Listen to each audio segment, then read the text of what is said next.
Ahí estamos. El libro de los Hechos, lección uno. Bueno, en este momento iniciamos oficialmente con lo que es la lección uno de este curso sobre el libro de los Hechos. Bueno, así de manera introductoria, yo quisiera iniciar diciendo que cuando nosotros como cristianos, lectores habituales de la palabra de Dios,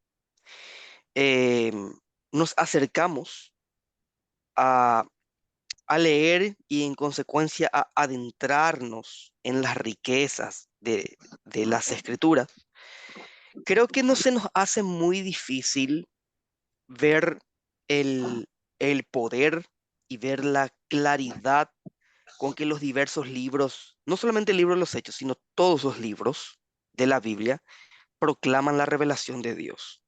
En cierta manera nosotros podemos apreciar, nosotros podemos ver eso, pero debemos ir más allá siempre, ¿sí? No se nos hace muy difícil apreciar la claridad y el poder de la revelación, pero debemos ir más allá. Y la forma de ir más allá, la forma de aumentar y de profundizar nuestra comprensión y apreciación de las escrituras, indudablemente, tiene que ver con conocer, conocer el trasfondo de los diversos escritores de la Biblia, de su mundo, de sus vidas, y de sus propósitos. Eso es muy importante. Ese es el círculo hermenéutico que muchas veces nosotros los ministros debemos ir llenando, porque indudablemente hay una brecha entre nosotros y los autores originales. Una brecha cultural, una brecha contextual, una brecha circunstancial. Entonces tenemos que ir llenando esas brechas, pero no solamente esa labor le corresponde a los ministros, sino también a cada uno de los cristianos que son lectores habituales de la palabra de Dios.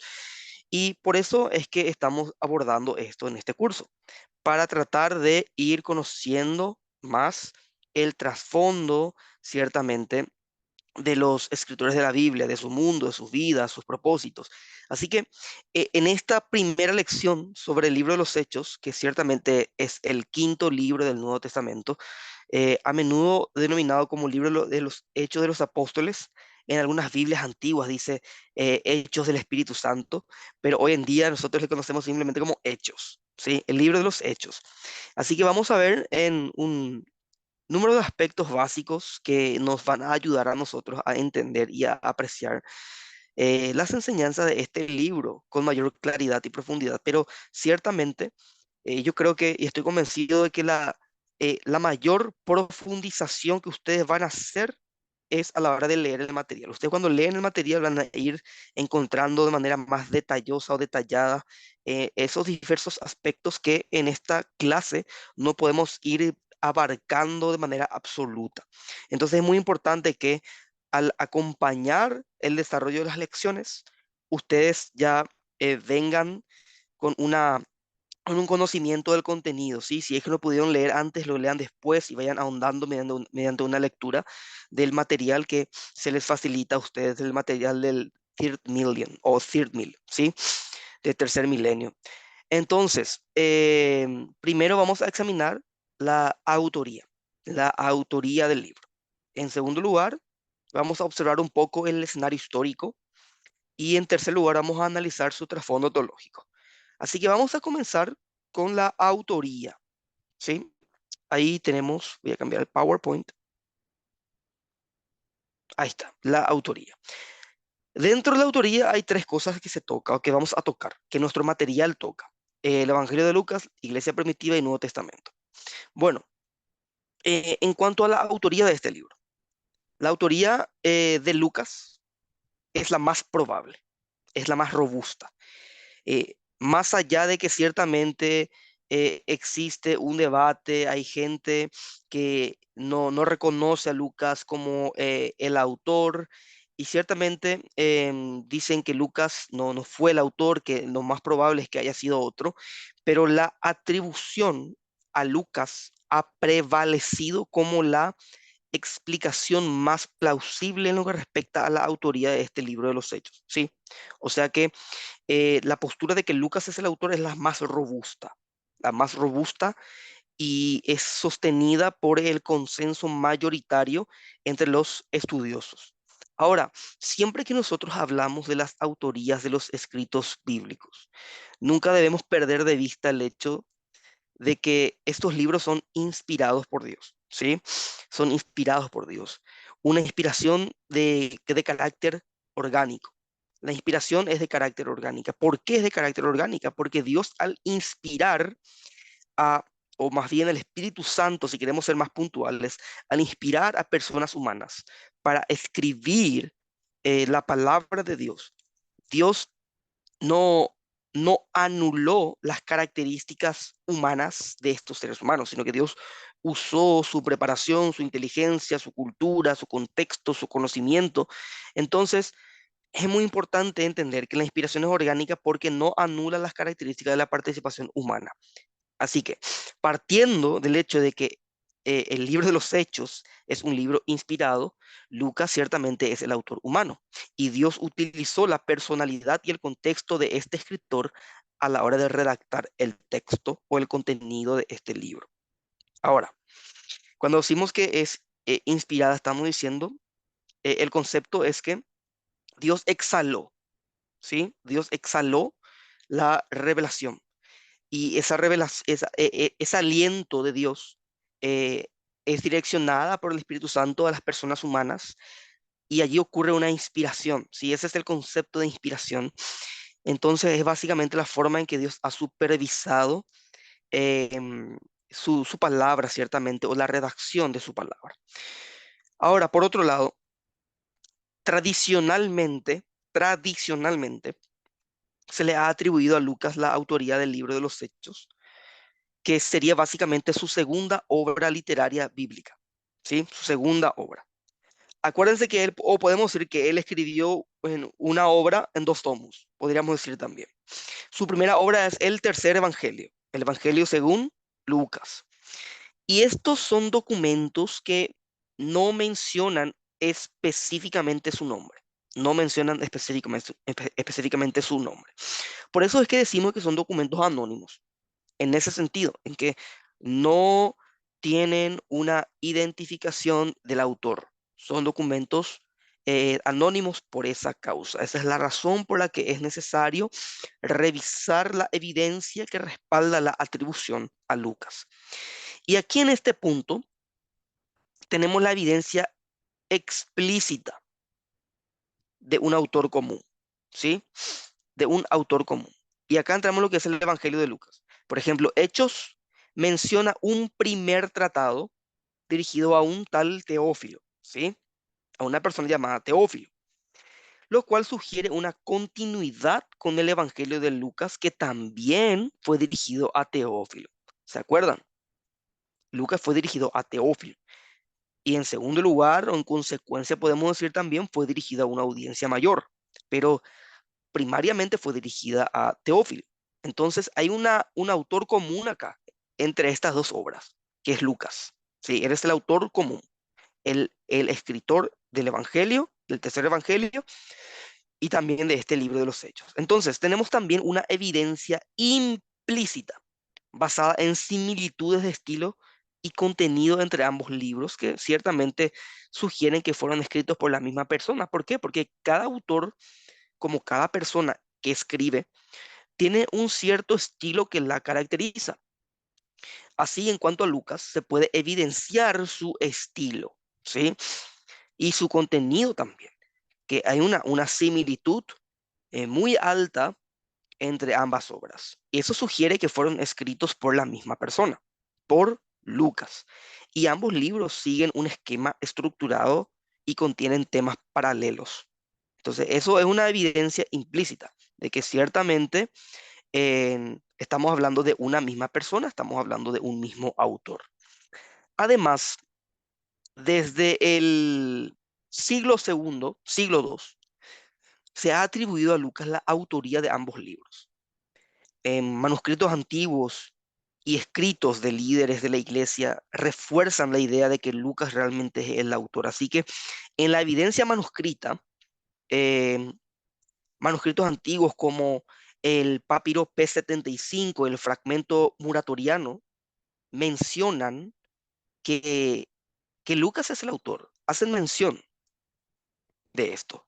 Mencionan a Lucas como el autor de estos dos libros, lo cual ciertamente respalda eh, la tradición temprana de que Lucas es el autor de estas obras. ¿Ok? Entonces, en cuanto a los testimonios de los padres de la iglesia, como por ejemplo Ireneo, Clemente de Alejandría, Tertuliano y Eusebio, corroboran la idea de que Lucas escribió Hechos y el Evangelio de Lucas. Por ejemplo, Tertuliano, que vivió entre el 155 y el 230 después de Cristo, en su obra llamada Contra Marción, en su libro cuarto, capítulo 2, él escribió lo siguiente, y quiero leer, voy a citar acá a Tertuliano, él dice, de los apóstoles, por lo tanto, Juan y Mateo infundieron primero la fe en nosotros, después Lucas y Marcos lo renovaron, dice. Bueno, aquí Tertuliano está atribuyendo específicamente el tercer evangelio a Lucas, ¿sí? Esto es una evidencia de que viene a partir de la tradición, una evidencia histórica. Podemos también traer a colación al gran historiador Eusebio, quien escribiendo alrededor del año 323 después de Cristo, él también mencionó a Lucas como el autor de Hechos en el libro 1, capítulo 5, sección 3 de su historia eclesiástica. Y él dice, Lucas hizo mención de los censos en Hechos, dice. Entonces, tenemos ya acá eh, dos citas de Tertuliano y el otro de Eusebio, que están reconociendo a Lucas como el autor, ciertamente. Además de estas informaciones, es impresionante que no hay indicación alguna en la literatura de la iglesia primitiva de que alguien más que Lucas haya escrito el tercer evangelio y el libro de los Hechos. O sea, no tenemos indicación alguna o alguna problemática en torno a la autoría. Siempre se ha reconocido a Lucas y punto. Ahí. Nunca, no tenemos información histórica que proveniente de los tiempos primitivos o de la cristiandad primitiva que sugiera que Lucas no haya escrito estas obras. Toda la información que tenemos atribuyen a Lucas como el autor, tanto del tercer evangelio como del libro de los Hechos. Pero eso no es todo. Contamos con pistas en el Nuevo Testamento que a pesar de la ausencia del nombre del autor, las pistas indican que no era un apóstol y que estaba bien educado, que fue compañero de viaje del apóstol Pablo, y eso encaja perfectamente con el perfil de Lucas, que Lucas no fue un apóstol, sabemos eso. Él era un médico, según Colosenses 4:14. Él fue compañero de Pablo en sus viajes, así que estos datos coinciden con lo que sabemos sobre el autor de Hechos. ¿Sí? Y refuerzan la idea o la atribución a Lucas como el autor. Así que, en cuanto a la autoría, podemos concluir que hay fuertes razones históricas y bíblicas para afirmar que Lucas fue el autor del Evangelio de Lucas, ¿sí? Porque se le atribuye a él, que sería el tercer Evangelio, y del libro de los Hechos. Así que la tradición y la evidencia apuntan consistentemente a él como el escritor. ¿Sí? Entonces, Lucas es el autor tanto del tercer evangelio como del libro de los Hechos. Ahora, entremos al escenario histórico.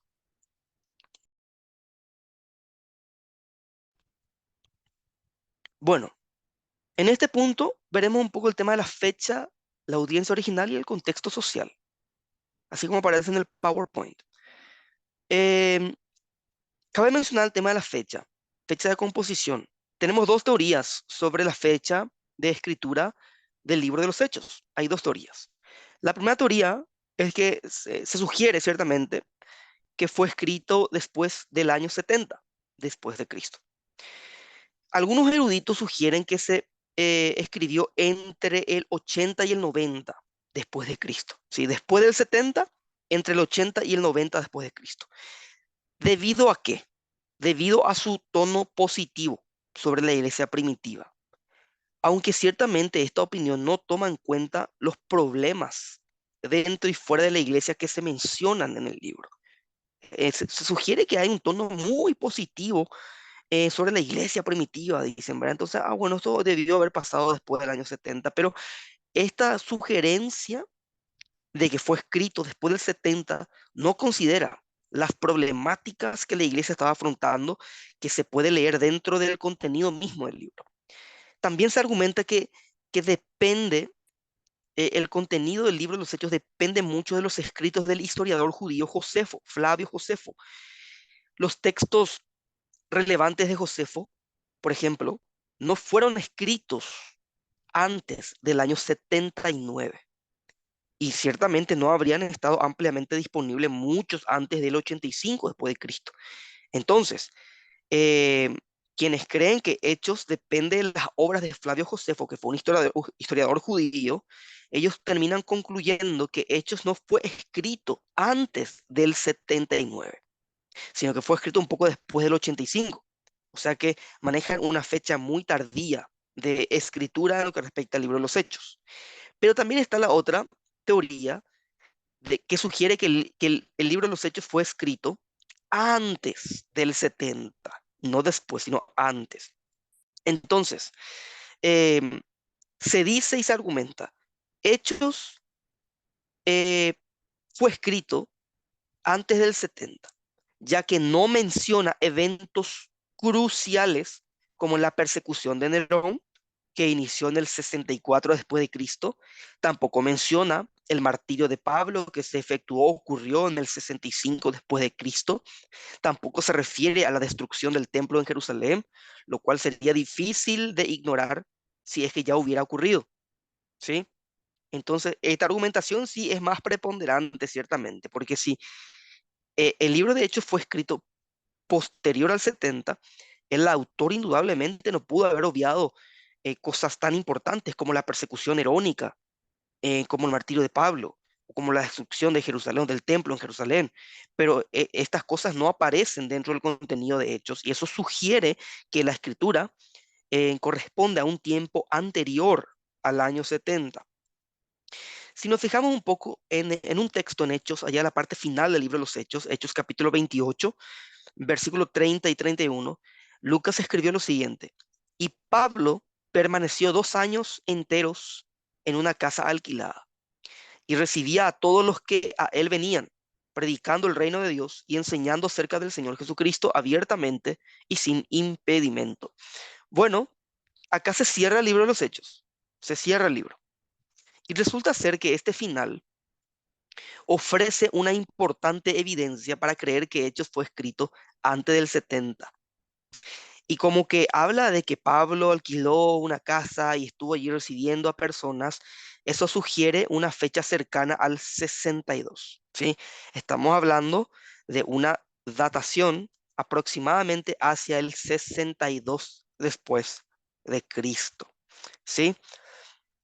En lo que respecta a la audiencia original, así como el Evangelio de Lucas, este libro fue dedicado a Teófilo, ¿sí? Quien posiblemente fue el patrocinador de Lucas y que también era discípulo de Lucas. Pero también, como habíamos dicho en la misma lección cuando abordamos el Evangelio según San Lucas, que el destinatario fue Teófilo, pero también había una audiencia más amplia, ¿sí? Entonces, así también ocurre con Hechos. Hay una audiencia más amplia. Aunque fue dedicado a Teófilo, Hechos aborda muchos problemas que afectaban a la iglesia en general, por lo que probablemente estaba destinado a un público mucho más grande o mucho más amplio.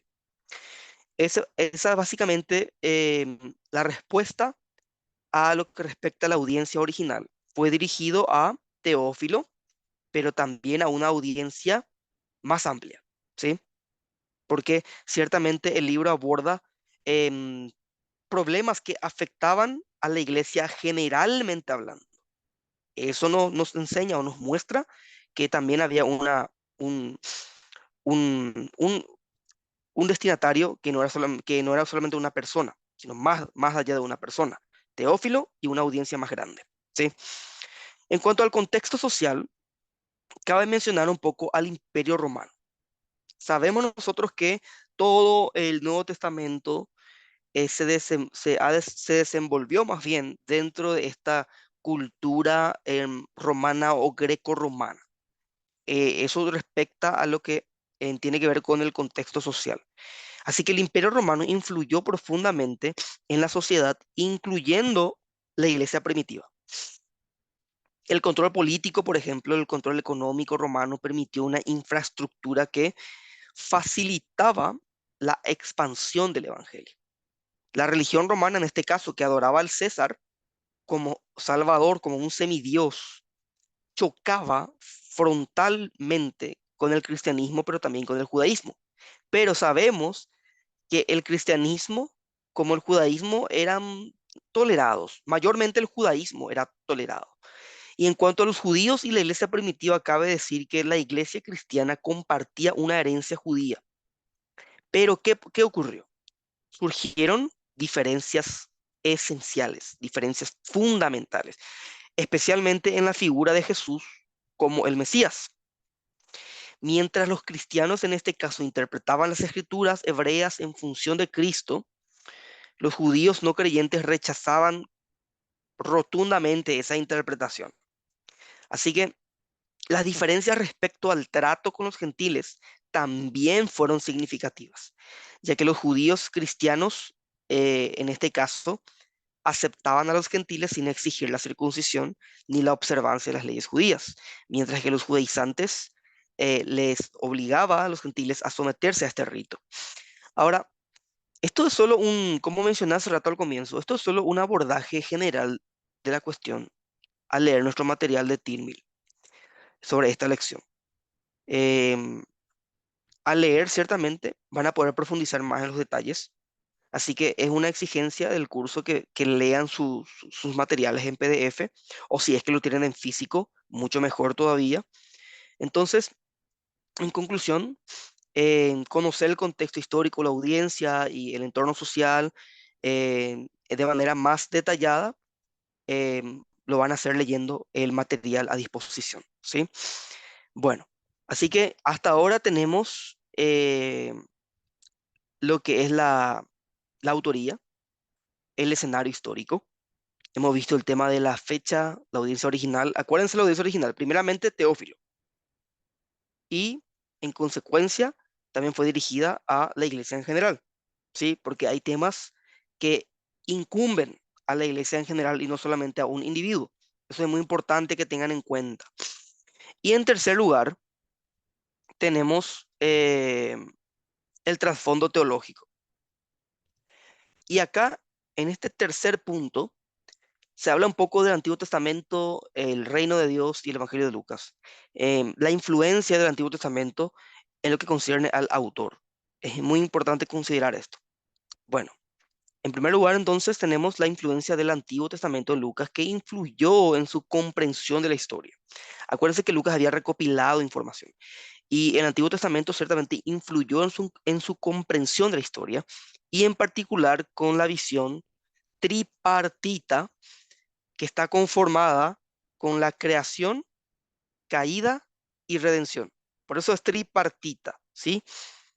Entonces, es una formulación tripartita de ver la historia, ¿sí? Creación, donde inicia todo, caída, el caos que ocurrió después debido al pecado y las consecuencias de la miseria del hombre y de esa alienación que se produce entre el hombre y su Dios y la creación en general, y la redención, ciertamente, ¿sí? Que tenemos en Cristo. Entonces, esa era una visión muy peculiar en la concepción judía. Y la historia de Israel también influyó en Lucas en cuanto a la historia de la iglesia primitiva, o sea que lo usa de manera análoga, de manera comparativa, la historia de Israel para ilustrar la historia de la iglesia. Entonces, eso se puede notar también en los hechos de los apóstoles. Ahora, en cuanto a la visión de la historia en el Antiguo Testamento, tenemos en primer lugar lo que mencioné recién, la creación. En Génesis 1, sabemos bien que Dios crea el mundo como una extensión de su reino. estableciendo a la humanidad en un punto geográfico y locativo llamado Edén, y encomendándole expandir el reino sobre la tierra, ¿sí? Lo conocemos como mandato cultural. Entonces, Lucas refleja esta visión en Hechos, mostrando a Dios como el creador y señor del mundo. Lucas refuerza esa visión en Hechos, o sea que hay una complementación. Vemos acá cómo la escritura sigue una coherencia, una unidad, y eso se puede evidenciar acá en este punto. Entonces, Lucas muestra a Dios como el creador y el señor del mundo, y tenemos ejemplos que incluyen el discurso de Pablo, por ejemplo, en Atenas, en Hechos capítulo 17, 24 al 17. Voy a buscar el texto, Hechos 17, 24 al 27. Dice, el Dios que hizo el mundo y todas las cosas que en él hay, siendo Señor del cielo y de la tierra, no habita en templos hechos por manos humanas, ni es honrado por manos de hombres, como si necesitase de algo, pues Él es quien da a todos vida y aliento y todas las cosas. Y de una sangre ha hecho todo el linaje de los hombres para que habiten sobre toda la faz de la tierra, y les ha prefijado el orden de los tiempos y los límites de su habitación, para que busquen a Dios y en alguna manera, palpando, puedan hallarle, aunque ciertamente no está lejos de cada uno de nosotros. Vemos cómo hay acá una coherencia con el relato de Génesis 1, ¿sí? Es este Dios grande, infinito, quien crea al ser humano. Y Lucas ciertamente muestra a este Dios como el creador del mundo y señor del mundo. También el tema de la caída. Génesis 3, por ejemplo. Génesis 3 describe la rebelión de Adán y Eva y sus consecuencias, consecuencias penosas, ciertamente. La humanidad queda bajo la maldición de la muerte y la creación queda corrompida porque el pecado tuvo un efecto, podemos decirle, ondulatorio, ¿sí? El hombre es el que peca, pero las consecuencias llevó a una separación, primeramente entre el hombre y su Dios, después entre el hombre y su par, ¿sí? Entre Adán y Eva, una separación entre el hombre y la naturaleza, una separación entre el hombre y el mundo animal, y podíamos decir también una separación entre el hombre y su trabajo. ¿Sí? Por eso que muchas veces el hombre se queja de su trabajo, su trabajo le provoca mucho estrés, mucha ansiedad. ¿Por qué? Porque es consecuencia del pecado también. Hay una alienación, ¿sí? Entonces, en Génesis 3 vemos cómo se describe la rebelión, las consecuencias, ciertamente, la creación queda corrompida también. Entonces, en Hechos, de manera análoga, Lucas ilustra cómo la caída afecta al mundo y reflejando la miseria, reflejando la corrupción resultantes del pecado. Y esto se menciona, por ejemplo, en varios pasajes, como en Hechos 2:38, Hechos 3:19.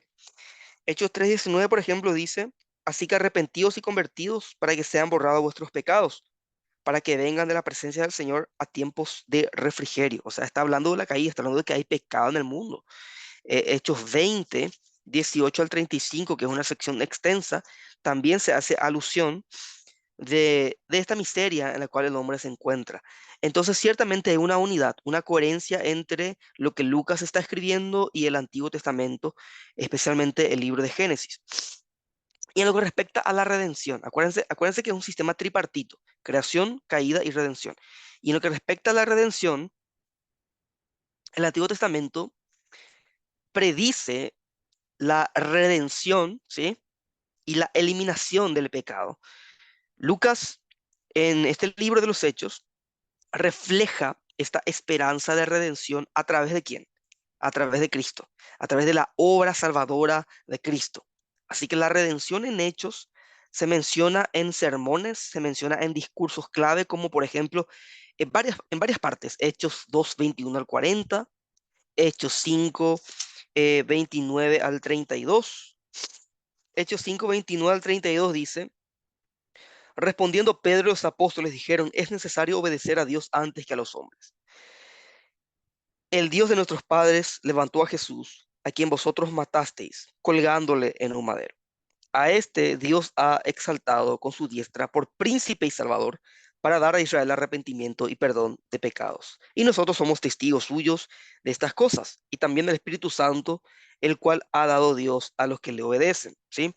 O sea, acá se habla de la redención, de que Cristo vino a efectuar la redención. También tenemos secciones como Hechos 11:14, tenemos Hechos 13:23. Voy a buscar Hechos 11:14 a ver qué dice el texto allí.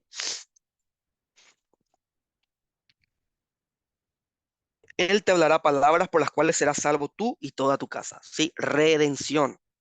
Hechos 13:23 dice lo siguiente.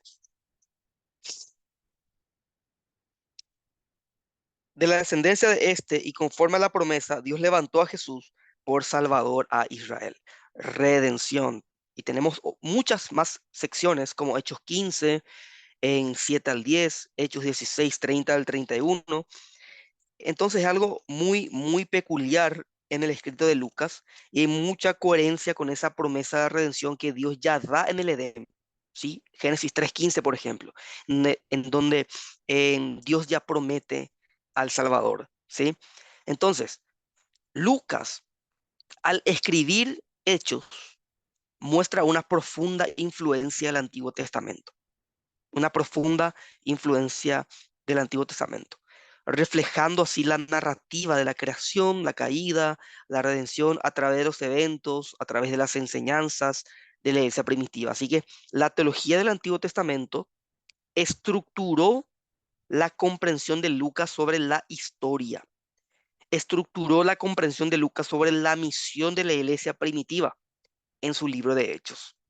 Por eso es que en un sentido hermenéutico decimos que el Nuevo Testamento interpreta al Antiguo Testamento. Yo siempre le digo a los chicos en el colegio, si ustedes quieren eh, iniciar con una lectura seria de la Biblia, yo les recomiendo que lean el Nuevo Testamento. Una vez que lean todo el Nuevo Testamento, vayan al Antiguo. Y me preguntan, ¿por qué, profe, si la Biblia inicia con el Antiguo Testamento? Bueno, les explico por qué. Porque cuando terminan por leer el Nuevo Testamento y luego van al Antiguo, van a tener una mayor comprensión del Antiguo Testamento. ¿Por qué? Porque el Nuevo Testamento interpreta el Antiguo Testamento. Ese es un principio hermenéutico eh, sencillo, pero al mismo tiempo fundamental para tener una comprensión clara del Antiguo Testamento a la luz del Nuevo Testamento. Entonces, también tenemos una influencia de la historia de Israel en Lucas. Recién estuve hablando de la influencia de la teología del Antiguo Testamento en su escrito. Ahora hay una influencia de la historia de Israel en su escrito. Puntualmente, Lucas se basa en tres episodios clave de la historia de Israel para entender y para presentar la historia de la iglesia primitiva en hechos. Por ejemplo, el llamado de Abraham, el éxodo bajo Moisés y el establecimiento de la dinastía de David. Son tres cosas que en un sentido histórico Lucas tiene muy en cuenta o a consideración, tuvo muy en cuenta o a consideración para escribir el libro de los Hechos. En lo que respecta al llamado de Abraham, eh, Génesis 12, 1 al 3. Ciertamente allí se narra el llamado de Dios a Abraham para dejar su tierra y para convertirse en el padre de una gran nación con la promesa de bendecirlo y hacer de él una bendición para toda la familia de la tierra. Y eso impacta en Lucas, impacta en Lucas. Y Lucas refleja la bendición prometida a Abraham en la predicación del Evangelio. Él reporta cómo es que el mensaje de salvación en Cristo llegó primero a los judíos, descendientes de Abraham, y luego se extendió a los gentiles, cumpliendo así la promesa de que todas las familias de la tierra serían bendecidas a través de Abraham y sus descendientes. Ciertamente el apóstol Pablo dice en Gálatas que a Abraham fueron dadas las buenas nuevas, dice, ¿verdad? Bueno, Lucas también tiene muy en cuenta esta cuestión. Entonces, ejemplos incluyen el trabajo de apóstoles como Pedro, Felipe, Pablo y Bernabé en llevar el Evangelio a los gentiles. Y esto Lucas lo plasma en su escrito a la luz de la promesa que se le hizo a Abraham. ¿Sí? Entonces, esta historia evidentemente ha impactado en la estructura del escrito de Lucas. También tenemos el éxodo bajo Moisés. ¿El contexto cuál es? Moisés liberó a Israel de la esclavitud en Egipto, presentó la ley de Dios, profetizó que Dios enviaría otro profeta como él. Y esto tuvo un impacto en Lucas. En este impacto Jesús es visto como el profeta similar a Moisés. ¿Para que sí? Esteban, por ejemplo, en Hechos capítulo 7, Versículos 37 al 39 dice, este Moisés es el que dijo a los hijos de Israel, profeta os levantará el Señor vuestro Dios de entre vuestros hermanos, como a mí, a él oiréis. Este es aquel Moisés que estuvo en la congregación en el desierto con el ángel que le hablaba en el monte Sinaí con nuestros padres y que recibió palabras de vida que darnos, al cual nuestros padres no quisieron obedecer, sino que le desecharon y en sus corazones se volvieron a Egipto. Bueno, Cristo es visto como el profeta similar a Moisés acá en el discurso de Esteban, que se presenta justamente en este libro de los Hechos. Y Pablo, en el capítulo 28, versículo 23, ya hacia la parte final, dice, y habiéndole señalado un día, vinieron a él muchos a la posada, a los cuales les declaraba y les testificaba el reino de Dios desde la mañana hasta la tarde, persuadiéndoles acerca de Jesús, tanto por la ley de Moisés como por los profetas. ¿Cómo les persuadía? De Cristo o acerca de Cristo, por la ley de Moisés, ¿sí? Entonces, estos dos relatos confirman que Jesús cumple la profecía de Moisés y que aceptar a Jesús es esencial para estar verdaderamente comprometido con la ley de Moisés. Jesús no es antagónico o contrario a la ley de Moisés. No, Pablo estaba hablando acá a las personas, hablándoles acerca de Cristo a través de la ley de Moisés. Y Jesús le dice a los discípulos en el camino a Emaús que en la ley, los escritos, los profetas hablan de él, apuntan a él. Entonces, la relación entre Moisés y Jesús destaca la continuidad y el cumplimiento de las promesas y profecías del Antiguo Testamento. Una vez hablando con un colega pastor que tiene una concepción diferente a la concepción reformada sobre la continuidad que hay entre el Antiguo y Nuevo Testamento, él me había dicho, recuerdo muy bien que no hay continuidad tal entre el pacto hecho con Abraham y el pacto hecho con Moisés y el nuevo pacto. Entonces, quebrantar esa unidad es como que no le da sentido de coherencia a todo el relato o la historia de la salvación que encontramos en las Escrituras. Lo que realmente se ve y se puede apreciar es una coherencia, una unidad, una continuidad a tal punto de que podemos decir, aquí ciertamente se efectúa el cumplimiento de las promesas y profecías del Antiguo Testamento. Y en tercer lugar tenemos la dinastía de David. El contexto de esto, bueno, recordemos, Dios estableció la dinastía de David como la gobernante permanente de Israel y prometió que un descendiente de David gobernaría el reino de Dios hasta los confines de la tierra. Eso se puede apreciar en el Salmo 72:8. Salmo 72:8. Voy a buscar el texto. Salmo 72:8.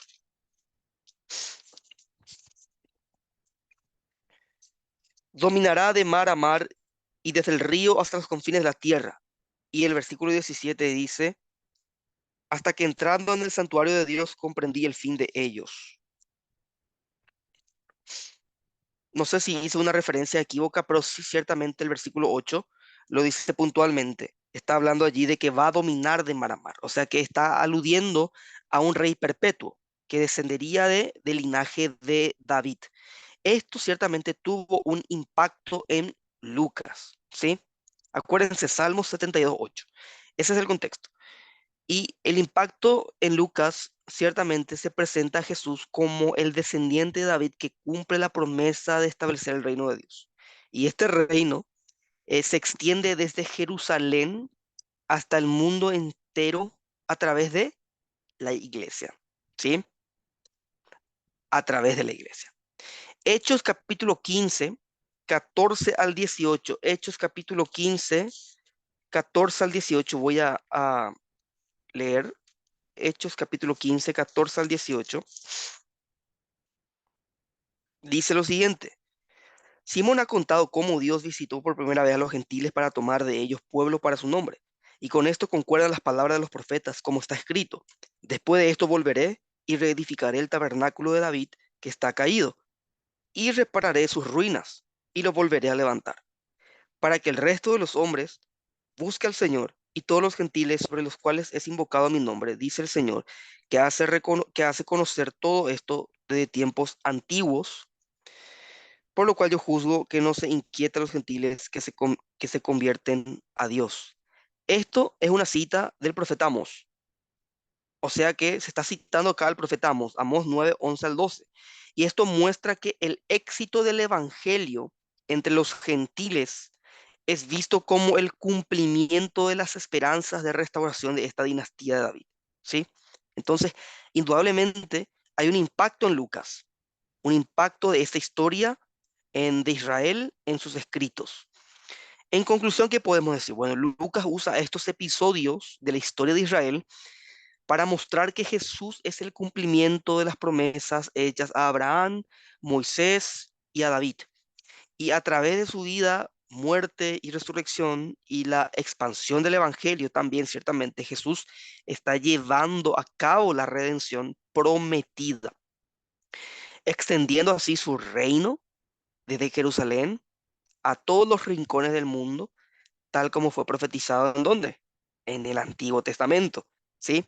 Así que hay una clara unidad y coherencia acá. Tenemos contextos teológicos del Antiguo Testamento, contextos históricos del Antiguo Testamento que han impactado claramente en el escrito de Lucas, acá en este libro de los Hechos. Bueno, también tenemos el impacto del concepto del reino de Dios en los escritos de Lucas, especialmente en este escrito, en este libro de los Hechos, ¿sí? Bueno, la teología mesiánica en el primer siglo, esto también tiene su contexto histórico. Después del Antiguo Testamento, Israel vivió un largo periodo de dominación extranjera, ¿sí? Con los babilonios, con los medos, persas, griegos, romanos, lo que ciertamente intensificó la expectativa de un libertador mesiánico, ¿sí? Eso intensificó esa expectativa. Y de allí surgieron diversas ramificaciones de esperanzas mesiánicas, ¿sí? Esperanzas mesiánicas. Y surgieron los celotes. Los celotes, por ejemplo, esperaban una insurrección contra los romanos. Los apocalípticos, por ejemplo, ellos creían en una intervención divina para destruir a los enemigos. Los nomistas, fariseos y saduceos, en este caso, ellos pensaban que el Mesías vendría solo cuando Israel cumpliera completamente la ley. Entonces, por esa causa, muchos judíos rechazaron la visión cristiana del reino mesiánico debido a sus diferentes expectativas, ¿verdad? Sobre cómo debía manifestarse el Mesías. Entonces, no les llenaba la expectativa de cómo fue la venida de Cristo, ¿sí? Ellos tenían una visión más militar, una insurrección, una intervención así robusta, fuerte, preponderante, vengativa. Pero es por eso que los judíos rechazaron la visión cristiana del reino mesiánico, ciertamente. Porque Jesús en su primera venida no ha venido como rey, sino como cordero para quitar el pecado del mundo, como dijo Juan el Bautista. También tenemos, justamente hablando de Juan el Bautista, la teología de Juan el Bautista.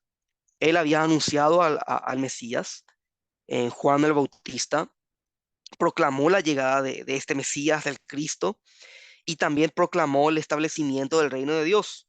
Y él identificó a Jesús como el Mesías.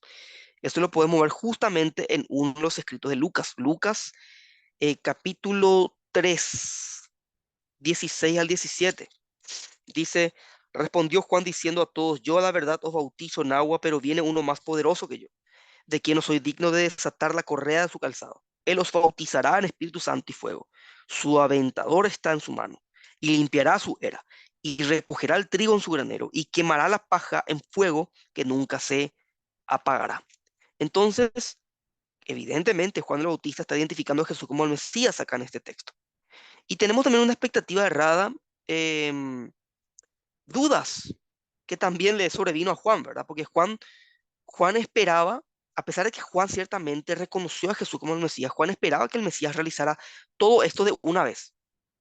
Juan sabía, pero él esperaba que Jesús realizara todo esto de una vez, incluyendo la purificación, incluyendo el juicio. Así que Su visión, la visión de Juan sobre el Mesías, no anticipaba una misión dividida en etapas, ¿sí? El Bautista creía que iba a ocurrir todo de una. Él no anticipó una misión en etapas. Es por eso que él tenía esa visión de que todo ocurriría de una vez. Y también él presentó dudas, ¿sí? Porque Juan había enviado mensajeros a Jesús para confirmar si él era el Mesías esperado, dado que Jesús no cumplía, entre comillas, completamente las expectativas mesiánicas judías. Jesús respondió citando promesas mesiánicas de Isaías y afirmando que estaba cumpliendo algunas de ellas, pero no todas en ese momento. ¿Sí? No estoy diciendo que no lo va a cumplir todas, sino que en ese momento aún no lo estaba cumpliendo todas. Eso es muy importante. Y también tenemos la teología mesiánica cristiana según Lucas como tal. Lucas presenta, por ejemplo, a Jesús como el Mesías que inicia la fase final del reino de Dios. Jesús, ¿qué hizo? Jesús comenzó a establecer el reino que se consumará en el futuro con su segunda venida, con su retorno. Y en Hechos, por ejemplo, Lucas enfatiza la muerte, resurrección y ascensión de Jesús y enfatiza su papel como rey. Sí, porque Cristo no solamente es profeta, no solo es sacerdote, él es también rey, ciertamente. En Hechos capítulo 2, 22 al 24 dice: Varones israelitas, oíd estas palabras. Jesús Nazareno, varón aprobado por Dios entre vosotros, con las maravillas, prodigios y señales que Dios hizo entre vosotros, por medio de él, como vosotros mismos sabéis, a este entregado por el determinado consejo y anticipado conocimiento de Dios, prendisteis y matasteis por manos de inicuos, crucificándole, al cual Dios levantó, suelto los dolores de la muerte, por cuanto era imposible que fuese retenido por ella. Era imposible que Cristo fuese retenido por la muerte, porque ciertamente Cristo es Señor, Señor de señores, Rey de reyes, ¿sí? Así que Lucas está aludiendo a su papel como rey. Y el Evangelio no solo comunica hechos, sino que también llama a la transformación personal. Así que la respuesta del mensaje de este Cristo lleva al arrepentimiento, al recibimiento del Espíritu Santo, como bien nosotros lo vemos en el relato de Pentecostés. Hechos capítulo 2 37 al 39. ¿Sí? Hechos capítulo 2 en general, podemos decir también. Así que esa es la teología cristiana según Lucas. Y también habla él de la expansión de este reino, ciertamente, que es un crecimiento gradual. Inició como un pequeño grano de mostaza, pero hoy por hoy, ¿cómo estará ese reino? Como un gran árbol, ¿verdad que sí? Ramificado. Ya han pasado eh, dos, eh, 2 milenios, ¿sí? Bastante tiempo. Y el reino está creciendo en este mundo, categóricamente. Está creciendo en este mundo. Ahora, contrario a las expectativas de un reino político, inmediato, Lucas muestra que este reino de Dios crece gradualmente, no inmediatamente, sino gradualmente a través de la expansión de la iglesia y de la transformación de las vidas, de la transformación de las personas, de los individuos. Ese es el reino que se va ramificando, que va creciendo gradualmente. Esa es la teología de Lucas y la teología bíblica cristiana también categóricamente. Entonces, mientras este reino se va ramificando, va creciendo gradualmente, ocurre la proclamación del evangelio, ocurre la conversión de las personas que van conformando y siendo partes de este reino. Así que la conversión de no creyentes y la proclamación del evangelio son vistas como el medio por el cual el reino de Dios se expande en este mundo o por el mundo, ¿sí? Así que en conclusión, el libro de Hechos se basa en la teología del Evangelio de Lucas, donde la misión de Jesús y la expansión del reino de Dios son centrales, son fundamentales, al punto de que reflejan una comprensión del reino que se desarrolla en etapas y que se manifiesta tanto en realidades objetivas como en la transformación subjetiva de los creyentes. Eso es muy importante entender. Y finalmente, tenemos el Evangelio de Lucas y su relación con el libro de los Hechos. Si estamos hablando de dos obras de un mismo autor, indudable o inevitablemente, ambas obras tendrán una relación muy estrecha. En primer lugar, hay una conexión continua. Lucas escribió el Evangelio y el libro de los Hechos como dos volúmenes que están conectados, que deben leerse juntos, ciertamente. Así que el Evangelio de Lucas em, establece el contexto y la preparación para la expansión del reino de Dios, mientras que los Hechos narra cómo los apóstoles continúan esa obra. ¿Sí? Tengan en cuenta esto. El Evangelio de Lucas establece el contexto y la preparación para la expansión del reino de Dios, mientras que en el libro de los Hechos se narran cómo los apóstoles continúan esta obra de expansión de ese reino que Lucas plasma en su evangelio, ¿sí? También tenemos a Jesús como eh, aquel que declara que ha sido enviado para anunciar el reino de Dios, ¿sí? Él inicia su ministerio, eso lo podemos ver en Lucas 4:43.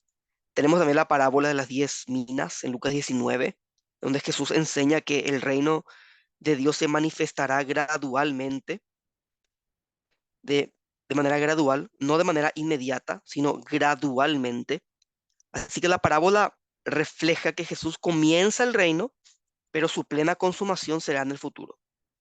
Por eso hablamos que hay una tensión entre el ya y el todavía no, ¿sí? Ya, pero todavía no. Eso es muy importante entender. No es algo inmediato. Los judíos tenían esa expectativa de que sería un reino aplicado o consumado inmediatamente, pero la Biblia nos enseña que es un reino que se va consumando gradualmente, ¿sí? Se va manifestando gradualmente, no de manera inmediata. Y también tenemos justamente lo que mencioné, esa expectativa inmediata del reino que tenían los judíos, que ellos esperaban un reino que se manifestara de inmediato. Jesús, al ascender al cielo, nos establece como rey terrenal de inmediato, pero él ciertamente ya es rey sobre el mundo, ¿sí? Él va a regresar en el futuro para completar ese reinado. Él ya es rey hoy, categóricamente él hoy está reinando, pero ese reinado se va consumando gradualmente. Eso es lo que quiero decir. No quiero que me malentiendan de decir que Jesús no es rey. No, muchos creen que Jesús aún no reina, pero nosotros creemos que Jesús ya reina y que su reino se está consumando, que va creciendo y que se va a consumar cuando Él retorne por segunda vez. Y también tenemos el rol de los apóstoles en la expansión del reino, ¿sí? Ellos fueron comisionados, sabemos eso. Así que antes de su crucifixión de Jesús, ciertamente, en Lucas capítulo 22, 29 al 30, Jesús asigna a sus apóstoles el rol de líderes y también de juez como jueces en su reino. Así que los apóstoles por esa causa deben continuar la obra de Jesús, proclamando este evangelio precioso, que es la esperanza del ser humano, y extendiendo el reino de Dios bajo la guía del Espíritu Santo. Y tenemos también instrucciones post-resurrección. En Hechos capítulo 1, 3 al 8, Jesús instruye allí a sus discípulos a esperar la llegada del Espíritu Santo y les encarga a que sean testigos en todo el mundo, asegurando que la obra del reino continuará después de su ascensión, ¿sí? No es que culminaba allí, sino que continuaría, porque el Espíritu Santo vendría a tabernaculizar, a morar en la iglesia, en cada uno de los creyentes, para que su reino o la obra del reino pudiera continuar después de su ascensión. Y tenemos finalmente el desarrollo y expansión del reino de los hechos, ¿sí? El trabajo de los apóstoles. Em, Como mencioné recién, ellos siguieron la instrucción, ellos proclamaron el reino de Dios en todas las regiones, sabemos eso. Sabemos también eso a la luz de los viajes que hizo el apóstol Pablo también. Desde Jerusalén hasta lo último de la tierra, esa es la indicación. Ellos siguieron esa indicación y hoy estamos en esa fase de lo último de la tierra. Seguimos pregonando ese evangelio. Así que el libro de los Hechos muestra cómo es que la iglesia primitiva expande el reino a nuevas tierras, a nuevas comunidades, cumpliendo de tal manera la misión que fue encomendada por Cristo. Así que, en conclusión, Lucas y Hechos deben entenderse en el marco, dentro del margen de la teología del Antiguo Testamento y las expectativas mesiánicas del primer siglo. En este caso, Hechos sigue el Evangelio de Lucas, mostrando la continuación de la obra del reino de Dios iniciada por Cristo con los apóstoles y la iglesia primitiva llevando adelante la misión del reino bajo el control, poder y la guía del Espíritu Santo. Así que este resumen destaca básicamente en cómo el Evangelio de Lucas prepara básicamente el escenario para la narrativa de los hechos. ¿Sí? Es todo este resumen que le estoy dando en esta lección número uno. Y estamos enfatizando ciertamente la transición de Jesús como iniciador del reino de Dios a la tarea de los apóstoles de expandir ese reino a través del Evangelio y una tarea que por extensión también nos corresponde a nosotros al día de hoy. ¿Sí? Básicamente esa es la lección número uno en la que hemos visto em, esta parte del libro de los Hechos sobre lo que sería el trasfondo del libro de los Hechos, ¿sí? Y en ese trasfondo hemos visto la autoría, hemos visto el escenario histórico y hemos visto también el trasfondo teológico, ¿sí? Así que muchas gracias por su atención, por su tiempo y quisiera aprovechar para preguntarles si es que quieren hacer una pregunta, acotar algo, dar sus opiniones, si algo no les pareció muy claro, así yo trato de clarificar eso si es que falta clarificar algo. Así que adelante, les escucho.